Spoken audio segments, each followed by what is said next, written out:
Assalamualaikum warahmatullahi wabarakatuh. Izinkan saya memperkenalkan diri. Nama saya Jihan Zahira dari Mindua Barito Utara. Saya akan membawakan cerita yang berjudul Legenda Sungai Barito. Pada zaman dahulu, di sebuah desa yang sangat terpencil, yang hanya ditempati beberapa kepala keluarga di daerah hulu, tinggal seorang janda beserta dua anaknya. Anak pertama bernama Patih Laluntur dan anak kedua bernama Patih Sasanggan. Ibu mereka yang sudah tua pada suatu hari meninggal dan tinggallah kakak beradik yang sudah menginjak usia remaja. Hari berganti minggu, minggu berganti bulan, bulan berganti tahun. Kakak beradik hidup rukun sampai menginjak usia dewasa. Keinginan untuk mengubah hidup sederhana yang mereka jalani di desa. Patih Laluntur dan Patih Sasanggan sepakat untuk mencari pengalaman hidup di luar desa mereka. Mereka pun meninggalkan gubuk yang selama ini mereka huni. Dengan bekal seadanya, mereka berangkat mengembara tanpa tahu arah dan tujuan. Mereka masuk keluar hutan belantara, berharap bertemu dengan pemukiman penduduk desa. Sekian lama, kakak beradik berkelana, tak juga kunjung menemukan desa dalam perjalanannya. Untuk mengisi perut yang lapar, mereka makan buah-buahan, ubi-ubian, dan memburu binatang yang ada di hutan. Pada suatu saat, Patih Laluntur dan Patih Sasanggan lelah berjalan. Mereka tidur-tiduran di bawah sebatang pohon-pohon yang rindang, sambil menatap langit dari celah daun pohon dan melihat burung-burung yang terbang dengan mengeluarkan kicauan dengan riang gembira. Pada saat melepas lelah di bawah pohon, mereka berdua mendapat serangan gigitan rangit dan nyamuk. Untuk mengusir rangit dan nyamuk tersebut, mereka membuat api unggun. Sasanggan segera mencari ranting dan daun pohon agar api unggun bisa bertahan lebih lama. Asap mengepul dari api unggun yang dibuat, tetapi ada yang aneh dari bau api unggun tersebut. Bau api unggun tersebut seperti bau daging terbakar. Karena penasaran, Patih Laluntur dan Patih Sasanggan segera mencari asal bau tersebut. Sasanggan pun terkejut. Bau tersebut berasal dari potongan kayu yang terbakar tadi. Laluntur juga mencium bau tersebut. Karenanya ia memotong salah satu dahan pohon dan dipotong-potong kecil dan diletakkan ke dalam api unggun. Lalu keluarlah asap yang tampak tebal sehingga menebarkan aroma yang sangat lezat yang membangkitkan rasa lapar kakak beradik tersebut. Laluntur pun tidak sabar untuk ingin mencicipinya.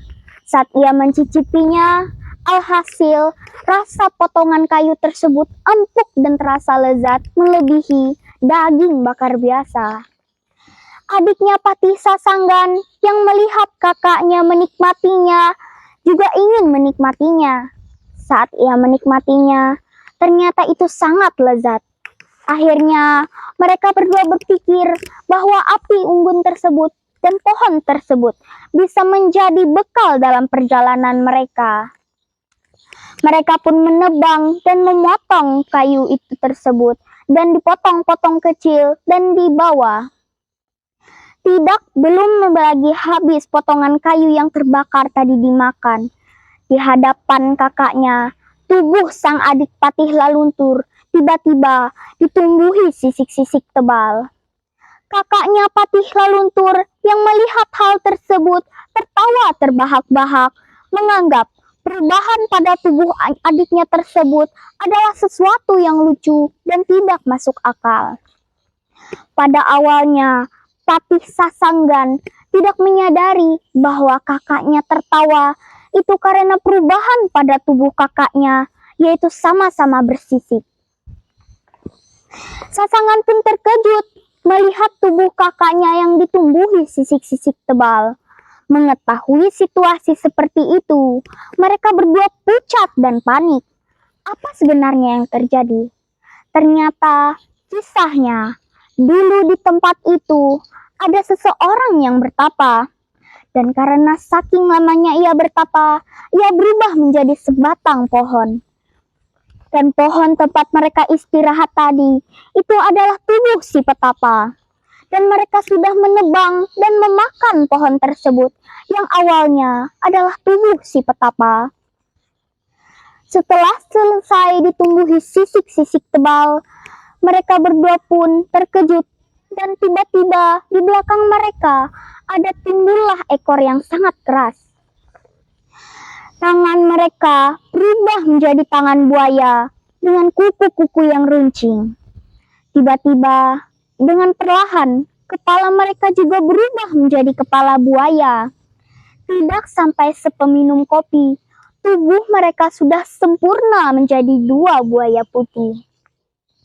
Setelah selesai perubahan keduanya merangkak berjalan di dalam hutan untuk mencari air laut untuk tempat kediaman mereka.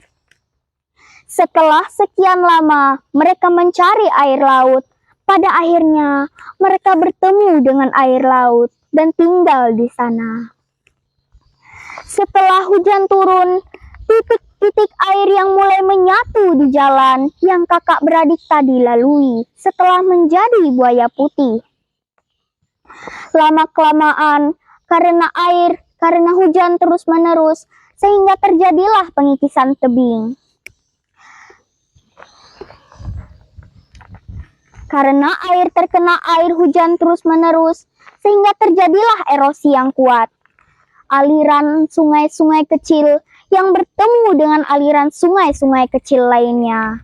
Lama-kelamaan, sungai tersebut dan aliran sungai tersebut menjadi besar. Sehingga terbentuklah sungai yang besar. Dan sungai tersebut adalah Sungai Barito yang kita lihat dan kenal sekarang. Sekianlah hari ini cerita legenda Sungai Barito. Assalamualaikum warahmatullahi wabarakatuh.